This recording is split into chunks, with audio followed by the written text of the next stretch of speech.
안녕하세요. 10분 불교입니다. 우리가 지난 시간에는 두타 행자인 마하카사빠와 데바다타에 대해서 소개를 해드렸습니다. 같은 두타행이지만 서로 다른 완전히 상반된 행보를 보였던 부처님의 두 제자에 대한 얘기였었고요. 이번 시간에는 앙굴리말라에 대해서 설명을 드리겠습니다.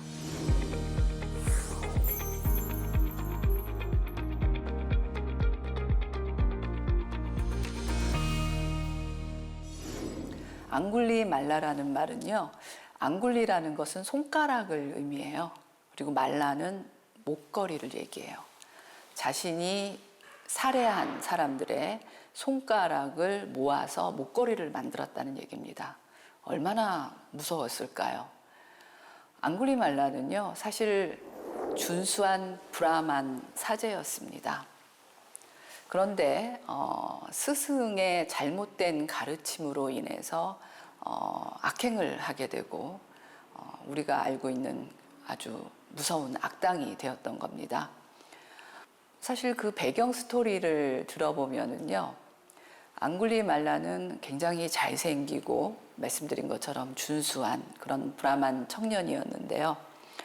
스승의 아내가 이 준수한 청년을 흠모하게 됩니다. 하지만 이 준수한 청년이 그 아내의 유혹에 넘어가지 않자 그 스승에게 아내가 자신을 오히려 욕보이려고 했다, 이런 거짓된 정보를 주게 됩니다. 스승은 너무나 괘씸했겠죠. 그래서 이 앙굴리말라를 괴롭히기 위해서 사람을 살해해서 그 손가락을 모아서 1000개를 모아서 목걸이를 만들게 되면 깨달음을 얻을 수 있다라는 잘못된 정보를 줍니다. 사실 우리 지금 입장에서는요, 말이 안 되죠. 그렇죠? 앙굴리말라는 왜 저렇게 잘못된 그런 스승의 가르침에 그대로 복종을 했을까? 지금 우리의 가치 기준으로는 그게 참 이해가 안 될 수도 있어요.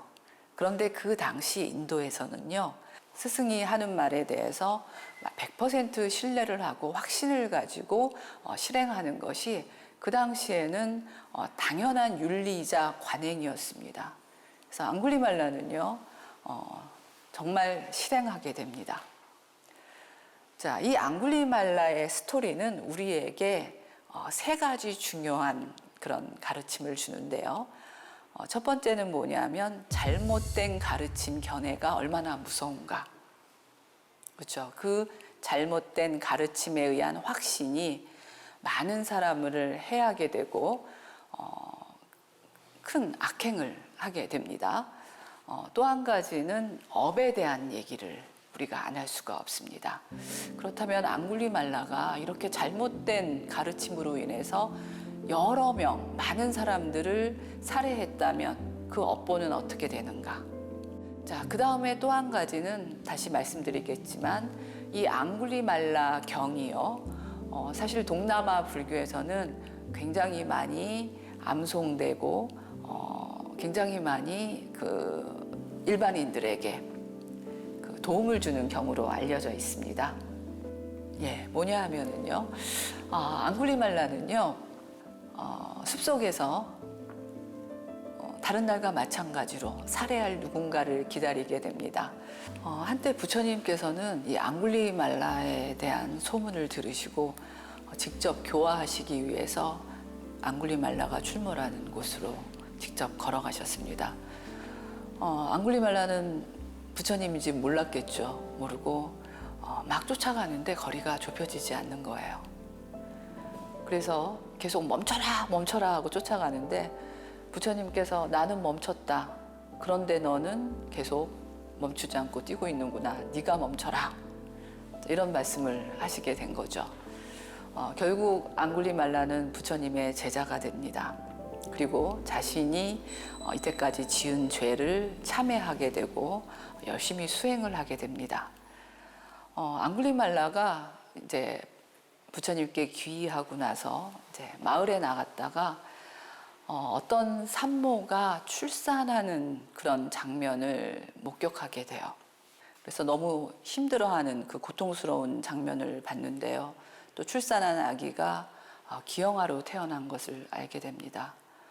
삶이라는 게, 생이라는 게, 태어난다는 게 저렇게 고통스러운 것이구나라는 것을 절실히 느끼면서 부처님께 자신이 겪은 일을 토로합니다.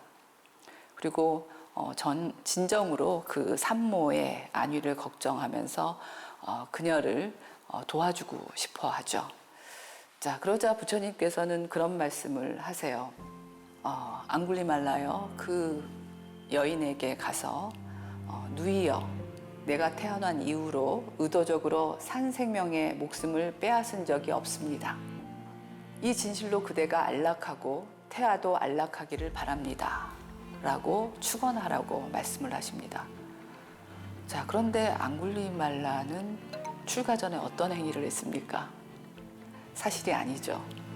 그래서 앙굴리말라는 저는 그렇지 않았습니다. 그렇죠? 사실이 아닙니다. 저는 악행을 저질렀습니다. 그렇게 하지 않겠습니다. 이렇게 말씀을 드립니다. 예, 부처님께서는 앙굴리말라가 악행을 했다는 것을 아셨음에도 불구하고 앙굴리말라에게 그렇게 권고를 하셨던 겁니다. 그런데 앙굴리말라가 아닙니다. 저는 그렇게 할 수 없습니다. 라고 부처님께 대답을 하자 부처님께서는 다시 말씀을 하셨습니다. 그럼 이렇게 말하도록 해라. 누이여, 내가 성스러운 태생으로 거듭난 이후로 의도적으로 산 생명의 목숨을 빼앗은 적이 없습니다. 이 진실로 그대가 안락하고 태아도 안락하기를 바랍니다. 자, 이렇게 말하라고 공고를 합니다. 자, 이 말은 거짓은 아니죠. 그렇죠? 성스러운 태생으로 거듭난 이후에 의도적으로 악행은 한 적이 없다. 앙굴리말라는 그래서 그 산모와 그 아이를 축복하게 됩니다. 자비심에서 비롯됐죠. 자, 여기서 우리는 또 한 가지 불교 교리에서 중요한 그런 가르침을 다시 음미할 필요가 있습니다. 바로 업보의 문제예요. 불교에서는 사실 의도를 중요하게 생각을 합니다. 그렇죠? 의도가 어떠느냐? 그렇다면 어떤 과보를 받느냐? 그런데 그 미린다 팡아라는 또 다른 불전이 있습니다. 우리가 의도가 나쁘지 않다면, 나쁜 의도가 아니라면 그 과는 그렇다면 좋은 과를 받는 것이냐? 의도는 좋은데 우리가 악행을 할 수도 있잖아요. 그렇죠? 자, 그렇다면 그에 대한 과보는 어떨 것이냐? 다양한 견해가 있을 수 있습니다. 그런데 미린다 팡하라는 또 초기 불교 경전에 보면은요, 이런 얘기가 있어요. 비유입니다. 뜨거운 무쇠솥을 알고 만진 사람과 모르고 만진 사람, 누가 더 많이 되겠느냐? 의도도 중요하지만 사실은 지은 죄, 그렇죠? 우리가 지은 악행도 거기에 대한 그 행위에 대한 과보는 사실 반드시 있다라는 얘기로 이해될 수도 있습니다. 모르고 지은 악행이라 할지라도 그 과보는 손이 대여서 그 고통을 받는 과보는 반드시 있다는 얘기죠. 자, 앙굴리말라는요, 부처님 밑에서 열심히 수행해서 결국은 아라한과까지 얻게 됩니다. 그리고 모든 사람이 칭송하는 그런 불제자가 되었습니다. 자, 그런데 어느 날 이제 앙굴리말라가 유행을 나갔다가 자신이 예전에 살해한 사람이 있는 마을을 지나가게 됩니다. 자신의 가족이나 친족이 그의 희생자가 된 그런 사람들이 가만히 있었겠습니까? 아니죠. 그들은 돌을 던지고 매를 들어서 앙굴리말라를 응징했습니다. 앙굴리말라는 심하게 다쳐서 피범벅이 되었습니다. 그럼에도 불구하고 앙굴리말라는 굉장히 기뻐하는 거예요. 왜냐하면 자신이 지은 죄에 대한 그런 업보를 지금 받게 돼서 차라리 다행이다. 그나마 이 죄에 대한 업보를 받아서 마음이 좀 가벼워질 수 있다. 그리고 부처님께서는 이렇게 말씀을 하셨습니다. 뭐냐면 만약에 지금 이런 고통을, 이런 과보를 받지 않게 된다면 지옥에서 더 오랜 세월을 고통받게 되는데 이미 아라한과를 얻었더라도 이렇게 자신이 지은 죄에 대한 과보를 받음으로써 이제 이 과보로부터 자유로워질 수 있다. 이렇게 말씀을 하셨습니다. 그래서 의도가 어떻든 간에 우리가 지은 악행에 대한 과보는 반드시 있을 수밖에 없다는 것을 우리는 이 서사에서 알 수 있게 됩니다. 또 한 가지는 이 앙굴리말라의 산모에 대한 이 연민과 자비심은 지금 현재 남방 상좌부를 믿는 동남아시아 국가에서는 이 앙굴리말라 경을 산모에게 외워줘요. 그래서 누군가가 출산의 고통을 느끼고 있다면은 이 앙굴리말라 경을 읽어주면 산모가 출산의 고통을 덜 느낀다고 합니다. 일종의 이제 관습으로서, 불교 관습으로서 지금까지 전해지고 있습니다. 그래서 앙굴리말라는요, 제가 시작할 때 말씀드린 것처럼 세 가지 교훈을 우리는 알 수 있습니다. 잘못된 견해, 잘못된 가르침이 얼마나 무서운 것인가. 가르침도 무서운 것이지만 또 그것을 따른 그 과보는 벗어날 수가 없다. 그렇죠? 그래서 잘못된 가르침의 위험성에 대해서 우리가 알 수 있고요.